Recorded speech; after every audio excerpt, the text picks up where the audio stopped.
के बारे में आपको बताते हैं पूरा। देखिए, यहाँ सारे जो हमने प्रकल्प बनाए हैं उनका उद्देश्य ये है कि वैदिक संस्कृति और वैदिक साहित्य की जानकारी लोगों को मिल सके। अब वो एक नज़र में मिल सके, लोगों को पता ही नहीं है हमारे वेद कितने हैं, उपवेद का तो शायद नाम ही नहीं सुना। तो इसलिए हमने यहाँ पर एक पेड़ बनाया है, ये वृक्ष, वेद वृक्ष इसका नाम है, और इसमें वेद और वैदिक साहित्य उसके बारे में बताया गया है। इसको आकर्षक बनाने के लिए थोड़ा आप देख रहे हैं, बच्चों को भी थोड़ा चित्ताकर्षक होना चाहिए, मतलब ज्ञान और आकर्षण साथ साथ प्रस्तुत करें, तो उसके लिए हमने ये बनाया है। इसमें आप सबसे नीचे देखेंगे, अभी वो लगी नहीं है किताबें, चारों वेद बड़े यहाँ पर आएंगे, ठीक है ना, चारों वेद। तो हम क्या एक ही उसमें देख सकते हैं, उनका नाम भी याद कर सकते हैं। अब उसके बाद आते हैं उपवेद। मेरा ख्याल है बहुत से लोगों को पता ही नहीं है कि उपवेद है क्या। वेद के विषयों में से सारभूत लेकर के वो विकसित कर लिए गए। जैसे आप देखेंगे, आपको अभी दिख रहा है यहाँ पे अर्थवेद। अर्थवेद क्या, इकोनॉमिक्स। वेद में जो इकोनॉमिक सिद्धांत दिए हुए हैं, जिन ऋषियों ने उनको एकत्र करके एक पुस्तक में समाहित कर दिया, वो अर्थवेद है। दूसरा आप देख रहे हैं गांधर्व वेद। ये म्यूजिक, जितना भी म्यूजिक है, जितने भी राग हैं, जितनी भी रागनियां हैं, ये सब वेदों से निकली है। तो वो उन सब का संग्रह। ऐसे ही एक और है, वो उधर है धनुर्वेद। तो जो शस्त्र विद्या है, जो शस्त्र शास्त्र है, वो धनुर्वेद इस प्रकार से उसमें आया है। तो उसके ऊपर आप देख रहे हैं, ये है ब्राह्मण।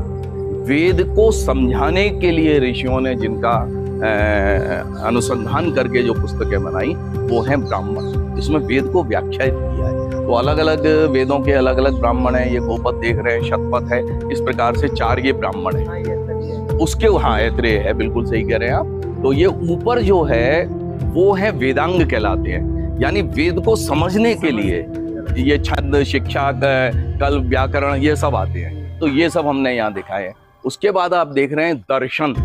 वेद की विद्या को ही बीज रूप में लेकर के उसको विस्तारित करने के लिए ऋषियों ने जो ग्रंथ बनाए, वो दर्शन के नाम से जाने जाते हैं। षट दर्शन आपने नाम सुना होगा, ये 6 दर्शन हैं। तो ये भी हमने यहाँ पर दिए हुए हैं। तो अब क्या है, ये रोटेट भी कराएंगे हम, ये रोटेशन लग चुका है इसमें। तो क्या होगा, एक ही जगह खड़े होकर के आप पूरी चीजें देख सकें। तो इस प्रकार से वेद वृक्ष हम यहाँ बना रहे हैं। मेरा ख्याल है 1 महीने में ये पूरा हो जाए। नगर बूंदी से आया हूँ मैं उदयपुर भ्रमण के लिए। तो सबसे पहले आज नवलखा इसका पार्क का भ्रमण किया। यहाँ पर भारतीय संस्कृति के बारे में बहुत अच्छे से जाना। यहाँ पर सभी चीज़ें वेदों के बारे में, हमारे जो ऋषि मुनि हैं, श्री कृष्ण भगवान का जो जीवन चरित्र है, कैसे मतलब एक जो योग्य दंपति हैं वो कैसे अच्छी संस्कारित और समाज के लिए मूल्यवान संतान पैदा कर सकते हैं, उन सभी संस्कारों के बारे में जाना। और यहाँ पर यहाँ के जो अध्यक्ष महोदय, उन्होंने वेद वृक्ष में दिखा करके उसके बारे में बताया। तो वेद, वेदांग और व्याकरण वगैरह सब उसके बारे में समझाया। तो मैं चूँकि शिक्षक हूँ, तो मैं आने वाले समय में जब भी स्कूल में बच्चों के संपर्क में जब मैं आऊँगा, तो बच्चों को भी इसके बारे में बताऊँगा, प्रेरित करूँगा कि वो भी यहाँ पर आए। धन्यवाद।